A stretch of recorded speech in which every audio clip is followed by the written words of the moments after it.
अस्सलाम वालेकुम। कैसे हैं आप सब लोग? उम्मीद है ठीक होंगे। मैं भी अल्हम्दुलिल्लाह ठीक हूँ। आज नई वीडियो के साथ आपके सामने हाजिर हूँ। उम्मीद है कि मेरी वीडियो आपके लिए हेल्पफुल होंगी और आपको कोई इन्फॉर्मेशन मिलेगी जो आपके काम आएगी।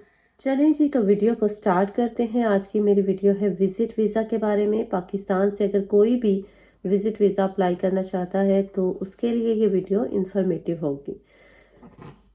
सबसे पहले डिस्कस करते हैं कि जी विज़िट वीज़ा के लिए आपको कौन सी रिक्वायरमेंट्स हैं, क्या-क्या रिक्वायरमेंट हैं, कौन से डॉक्यूमेंट्स आपको चाहिए। देखें, विज़िट वीज़ा जो है वो मिलना बहुत आसान भी है यूके का और बहुत मुश्किल भी है।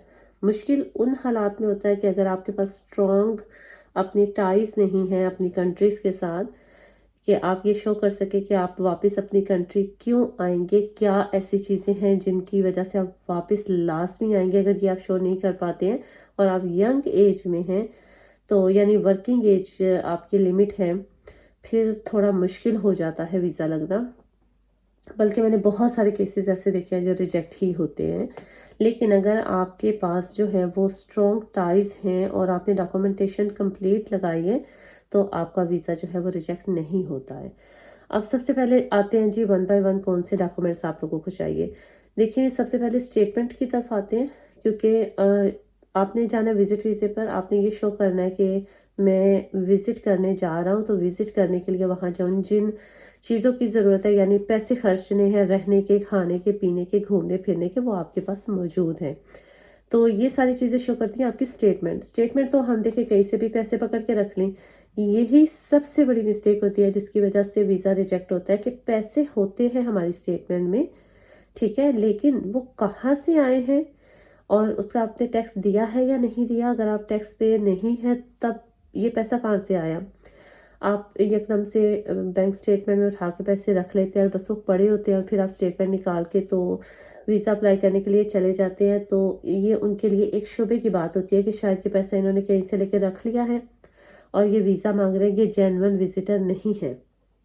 तो आप लोगों ने ये करना है, अगर आप लोगों की जॉब है तो आप लोगों की जो स्टेटमेंट है वो मंथली आपकी पे आनी चाहिए, उसकी पे स्लिप्स जो हैं वो आपकी होनी चाहिए। सेविंग अगर ज़्यादा है, कहाँ से आई है उसका प्रूफ होना चाहिए।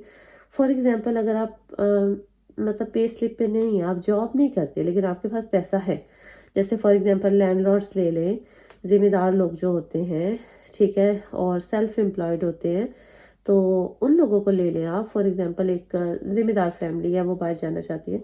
अब उनकी ज़मीनों से पैसा आता है, वो टैक्स वगैरह भी इतना नहीं देते, पैसा उनका लाखों का आता है, पैसा आपके पास है। अब आप प्रूफ कैसे करेंगे? तो ये एक सोलिसिटर या जो आप कंसल्टेंट होते हैं, जब वो हायर करते हैं तो वो आपको इसकी बहुत सारी जो है वो हल बता लें, जुगाड़ बता लें, बड़े सारे आपको तरीके बताएँगे। बेस्ट मैं आपको बता देती हूँ जो जेन्युइन है, कि फॉर एग्ज़ाम्पल अगर आपकी ज़मीनें हैं या आप कोई सेल्फ एम्प्लॉयड हैं, कोई इस तरह का बिज़नेस करते हैं जिसका प्रूफ नहीं है, तो आपने कोई चीज़ सेल की है उसका प्रूफ आप लगा सकते हैं। जैसे फॉर एग्ज़ाम्पल, किसी ने बाहर जाना, उसकी बहुत सारी ज़मीनों से पैसे आते हैं, वहाँ से बचा हुआ पैसा या सालाना जो उनका आता है, इनकम आती है, वो उनके पास है लेकिन प्रूफ नहीं कर सकते। तो आपने अगर कुछ थोड़ा सा सेल किया उसमें से, तो उसके डॉक्यूमेंट आप साथ लगाएंगे कि हमने ये प्रॉपर्टी में से इतना पोर्शन सेल किया था जिसका ये पैसा है, और मैं अपनी बीवी, बेटा या बहू या जिसको भी ये दे रहा हूँ, और ये बाहर जाके विजिट कर सकती है, ये पैसा इस वजह से मैंने दिया है। उसके सेल परचेज़ के डॉक्यूमेंट्स आपने लास्ट में लगाने होते हैं, ठीक है। जो पे स्लिप वाले लोग हैं वो तो बहुत ईज़ी है, वो सिंपल सा काम होता है, ये दूसरे लोगों के लिए मैं बता रही हूँ। ये आपकी होगी स्टेटमेंट। स्टेटमेंट की फ़िक्स अमाउंट नहीं है कि इतने लाख होने चाहिए। आप वेबसाइट सर्च करें गवर्नमेंट की, जो यहाँ की यूके की वेबसाइट है, उसके ऊपर लिखा होता है पर डे के हिसाब से कितने पाउंड आपने यहाँ पे शो करने हैं। पाउंड रेट ज़्यादा हो जाता है, कम हो जाता है, इस वजह से हम पाकिस्तानी अमाउंट में ये नहीं बताते हैं कि इतने पैसे जो हैं वो पाकिस्तानी अमाउंट आपने रखने, आपने यूके के देखने हैं पैसे। फॉर एग्जांपल, अगर उन्होंने लिखा हुआ है 300 पर डे के हिसाब से आपका खर्चा होना चाहिए, तो आपने जितने दिन रहना है उतना आपने कैलकुलेट कर लेना है, कि अगर 10 दिन रहना है तो 10 दिन में 300 पर डे के हिसाब से, ये मैं रफली बता रही हूँ, मैं रफली 300 बता रही हूँ, आपने वेबसाइट पर चेक करना है कितना लिखा हुआ है, ठीक है। तो 300 पर डे के हिसाब से अगर है, आपने 10 दिन रहना है तो कितना बनता है उससे थोड़ा ऊपर रख लीजिए, ठीक है। स्टेटमेंट हो गई। उसके बाद आपने लगाना है जी इनविटेशन लेटर। अगर आपको कोई इनवाइट कर रहा है, कोई फैमिली वगैरह वहाँ रहती है, तो वो आपको इनविटेशन लेटर देंगे, ठीक है। उसके बाद आपने अगर उनके घर में स्पेयर रूम है तो आप उनके घर के डॉक्यूमेंट लगाएंगे। अगर स्पेयर रूम नहीं है तो बेकार है डॉक्यूमेंट लगाना, क्योंकि वो वहीं पर रिजेक्शन आ जाती है कि उनके घर में इनफ स्पेस नहीं है जहाँ आप जा रहे हैं।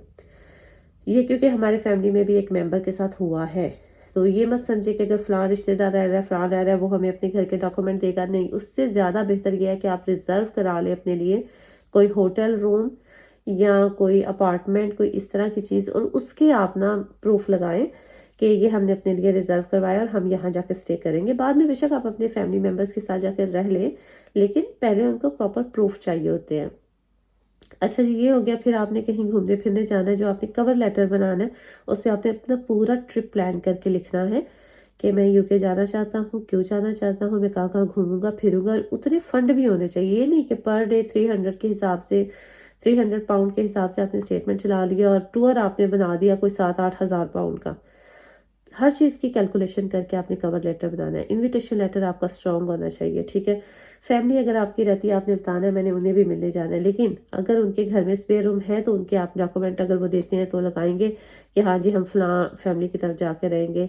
अगर नहीं है तो ये गलती मत करें, अपना रिजर्व करा रहे। उसका ये भी नहीं होता कि आपको पहले सारे पैसे देने होते हैं, ये भी नहीं होता। रिजर्वेशन थोड़ी सी फीस होती है, बाद में आपने रहना है वहाँ फुल पे कर दे, नहीं रहना फैमिली के साथ रहना है तो रह सकते हैं। ठीक हो गया जी। उसके बाद आपने अगर पे स्लिप है तो सारी पे स्लिप साथ लगानी होती है बैंक स्टेटमेंट के। फिर अगर आप समझे पाकिस्तान में जो प्रॉपर्टी है आपके नाम, वो सारी इंग्लिश में कन्वर्ट होकर उसके प्रूफ होने चाहिए कि ये मेरी फैमिली जो प्रॉपर्टी है ये पाकिस्तान में है, और मैं इस वजह से ज़ाहिर है मेरी पाकिस्तान में प्रॉपर्टी है, मैं वापस आऊँगा या आऊँगी। और अगर जो आपकी फैमिली जो है, फैमिली ट्री, उसको ज़रूर लगाएं साथ।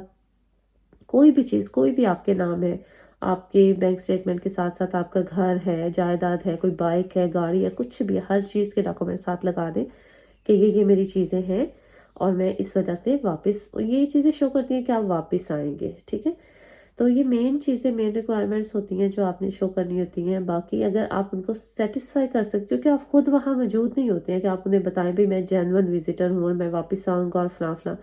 आपके जो डॉक्यूमेंट्स हैं वो शो करते हैं आपका केस क्या है।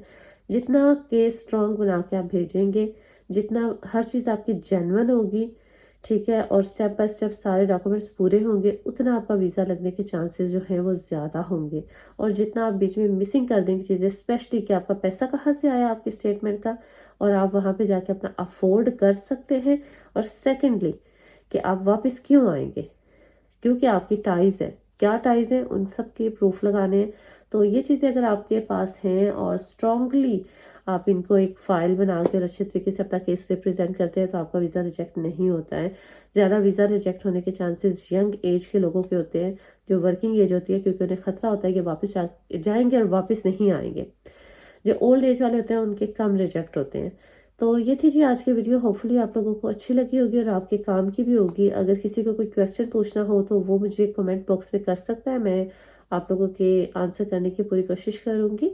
और बाकी सबसे बेस्ट तरीका ये होता है, किसी भी वीज़े को आपने अप्लाई करना है तो उस कंट्री की वेबसाइट चेक करें और वहाँ पे जो रिक्वायरमेंट लिखी हुई हैं उनको फॉलो करके आप अपने वीज़े के प्रोसेस को आगे लेके जाएं, ना कि यूट्यूब की जस्ट वीडियोस देख के। वो मेरी हो या किसी की भी हो, ये मैं ऑनेस्ट ओपिनियन आपको बता रही हूँ कि आपने जब भी कोई भी वीज़ा अप्लाई करना है तो आपने उस कंट्री की वेबसाइट को देखना है, उसी के स्टेप को फॉलो करना है। बाकी मैं या कोई और कुछ भी कह रहा है उस चीज़ के ऊपर आपने स्टिक नहीं रहना, क्योंकि रूल्स चेंज हो जाते हैं। हो सकता है जब आप मेरी वीडियो देख रहे हों अपडेट हो चुका हो रूल, कोई चेंजिंग आ चुकी हो और आप इसी के ऊपर स्टिक हों, ठीक है। तो बेहतरीन सोल्यूशन ये होता है, वेबसाइट देखें, न्यू अपडेट्स क्या हैं वो देखें, अपनी आंखों से जो वहाँ लिखा हुआ है उसको पढ़ें, उसको समझें, उसको फॉलो करें।